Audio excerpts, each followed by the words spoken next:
When pouring wine from a bottle with sediment, leave the bottle in a horizontal position.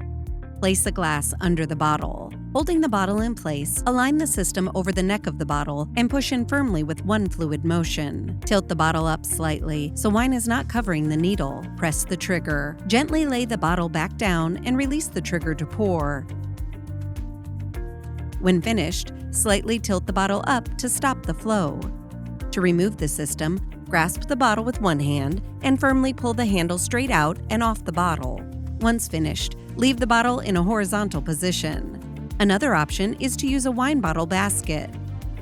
Align the system around the neck of the bottle in the basket and push in firmly with one fluid motion. With one hand on the basket and the other on the handle, tilt the bottle so wine is fully in contact with the cork. Press and release the trigger to pour. When finished, tilt the bottle back to stop the flow. To remove the system, grasp the bottle with one hand and firmly pull handle straight out and off of the bottle. Leave the bottle in the basket to avoid mixing sediment.